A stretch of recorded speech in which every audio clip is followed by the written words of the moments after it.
Prime Minister, welcome to the program. Good evening. Do you wake up every day now and go, wow, I just had a dream that I'm I am the Prime Minister? Well, it can be a bit like that sometimes, I've got to say. Sometimes you watch your program and you're talking about the Prime Minister and it's me. It has been a very busy month, I've got to say. It feels like I've been in office for more than just the 1 month and 2 days. Well, that's because there's a lot of issues around, so let's jump into them. On the economy, do you back the RBA Governor, Phil Lowe, in calling on business and unions to limit wage growth to 3.5% to avoid causing a wage price spiral? Well, what I'll be doing is convening the Job Summit to bring together business and unions to talk about how we grow the economy, grow productivity so that you can have higher wages, higher profits without having that inflationary pressure which is there. We need to make sure that we have an economy that works for people, not the other way around, and I'm confident that we'll be able to do so. Can we just go back to first principles and can I check, do you accept that rising wages do contribute to inflationary pressures? Well, what the Reserve Bank in fact says is that if you have just wage increases above inflation without productivity increases, then that contributes to inflation. The way to grow the economy in a way that's sustainable is to make sure that we have productivity growth. That's been something that has been forgotten, left on the shelf for too long. I'm very confident that business and unions can work together and that the government indeed can have a strategy to grow the economy in a way that is sustainable, that keeps downward pressure on inflation, because that's important.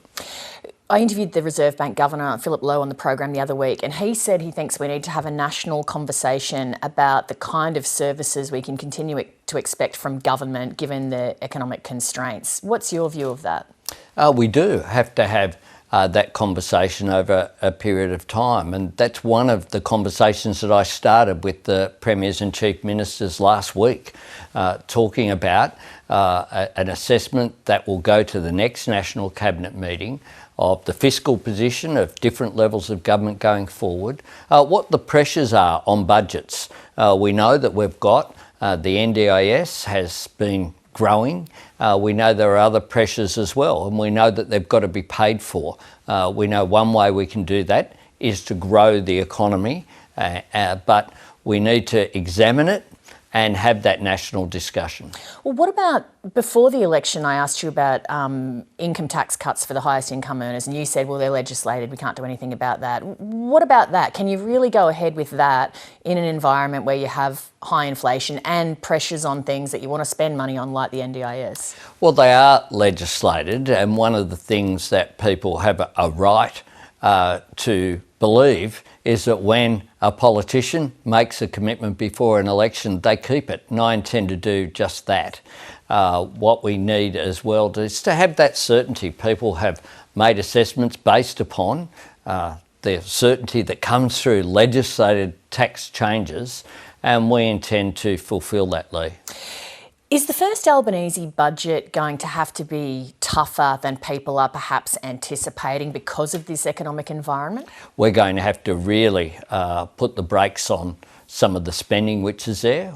I've made it very clear there are a range of things we would like to do that we won't be able to do in our first budget.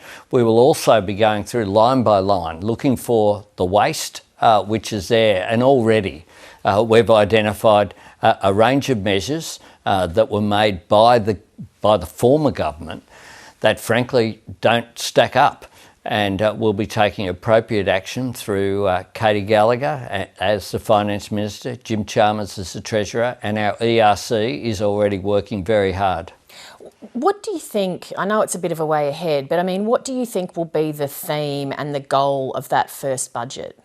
The theme will be, one, getting rid of some of the waste and the rorts that are in the budget, but secondly as well, fulfilling Labor's commitments that we made at the election, foreshadowing or implementing according to the timetable we established, our plan for cheaper childcare, our plan to establish Jobs and Skills Australia, new industries and new jobs, the associated policies through the shift in the economy that will happen with cleaner, cheaper energy. That's the big transformation that will occur this decade. We just last week changed our nationally determined contribution of 43% by 2030 reduction, and that will have a range of policy implications, and they'll be there for all to see in the budget. On foreign policy, you head to Europe next week. Do you have any plans to meet the French President Emmanuel Macron to attempt a reset on that relationship? I do. I've been invited by President Macron to meet with him in France, and I'll be doing that in a week's time. We do need to reset. We've already had very constructive discussions.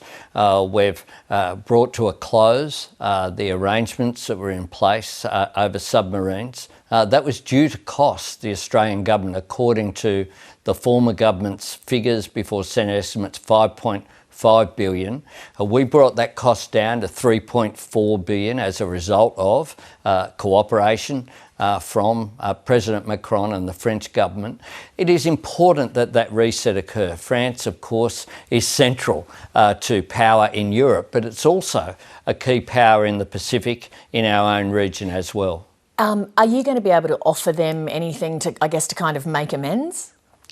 Well, what we can offer is a relationship between our respective leaders that won't be leaked in order to make an opportunistic headline in the newspaper. One of respect and honesty in the way that we deal with each other, and also the way that we'll deal with climate change is obviously reset our relationship with all of our international partners.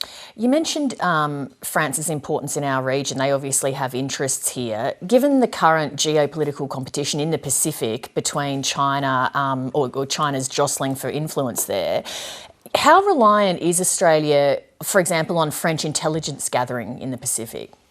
Well, France, of course, plays a very important role in the Pacific and in the region.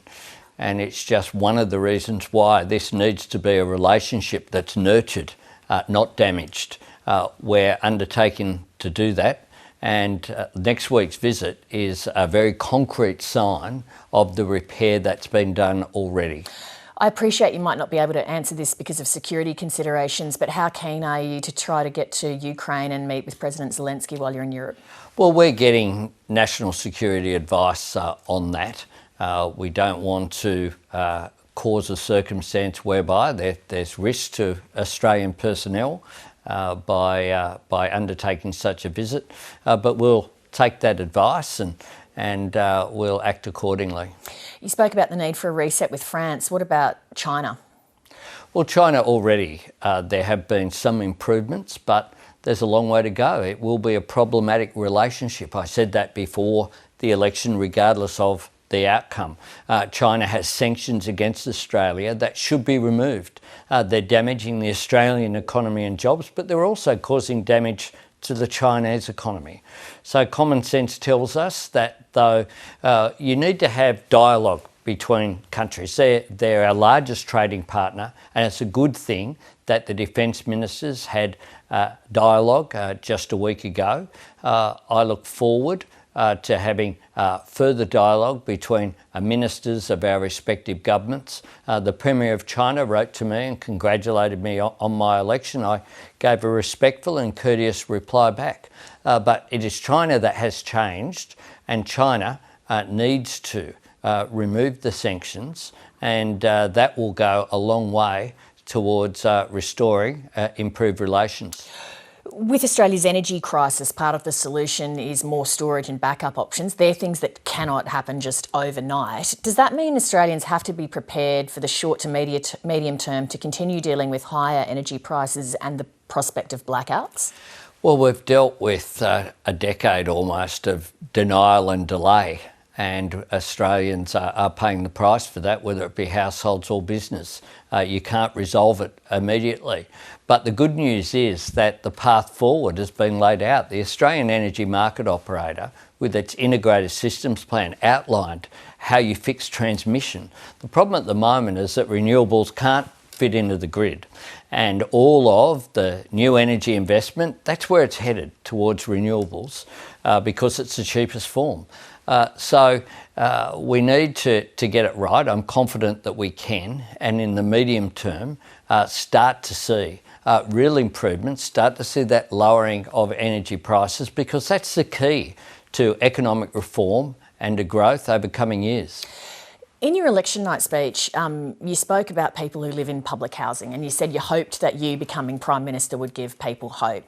For people who live in public housing today to have any hope that their kids might be PM, they have to have access to good state schools.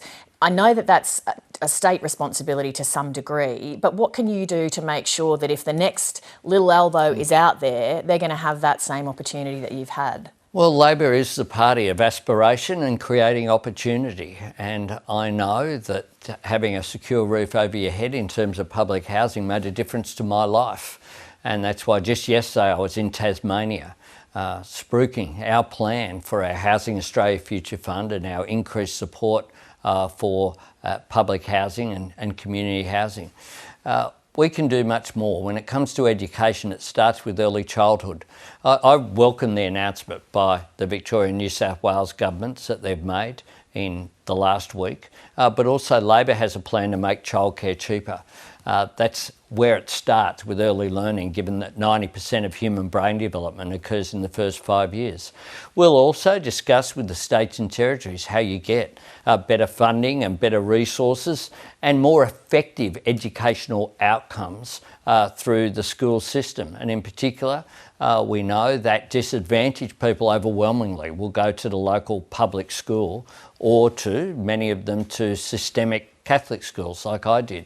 So we need to make sure that every child gets the opportunity to be the best that they can be, because that helps not just that individual, that's the key to Australia as well. We need to be the smart country. We need to compete on the basis of how smart and innovative we are, not on the basis of trying to run down wages and a race to the bottom. We want to be a race to the top, and in this circumstance that we find ourselves in, the fastest growing region of the world in human history, there's enormous opportunities for Australia. I'm very optimistic about our future, but we need to seize those opportunities.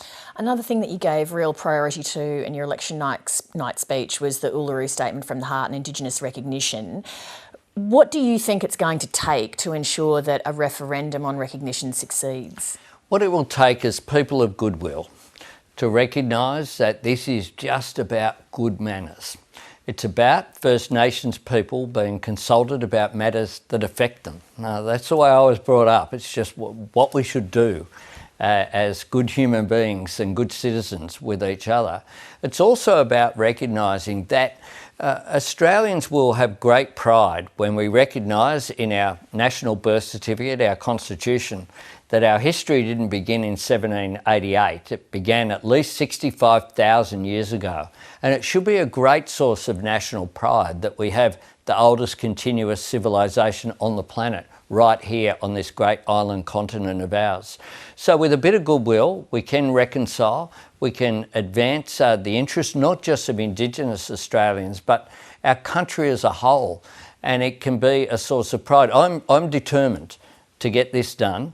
We can't afford to just have another 3 years of drift, where it's now more than 5 years since the Uluru Statement from the Heart, this generous, gracious statement, seeking just a hand out and seeking that hand to be joined. And will you press ahead with the referendum if it doesn't appear there's coalition support for the wording or so on? Well, I think that the question that we'll ask ourselves at that point in time is if there's a choice between pressing ahead with the support that I know is out there from community organisations, from people of goodwill, from churches, from businesses, from media organisations, and a risk in that if there's not support across the political spectrum, or just putting it aside, is that a bigger risk? Is that just a risk of it just drifting away? And if we don't do something in the next term, then we're talking about 8 years since the Uluru Statement. Indigenous people are very patient, but there's a limit to their patience, and there's a limit to the patience of others as well. Well, thank you. This is your first interview with 7:30. Unfortunately, our final, because I'm finishing up next week. Thank you very much, and all the best for your term in the Lodge. Well, can I thank you, Leigh, for what you've done over many years. I've spent watching with various capacities over the years, and you've done an extraordinary job, and I wish you well for you and the family in your future. Thank you, Prime Minister. Thanks, Leigh. Hi, I'm Leigh Sales. Thanks for watching this story. If you'd like to watch more of 7:30's stories, they are on the left of your screen. And tap on the button below to subscribe and get the latest from ABC News.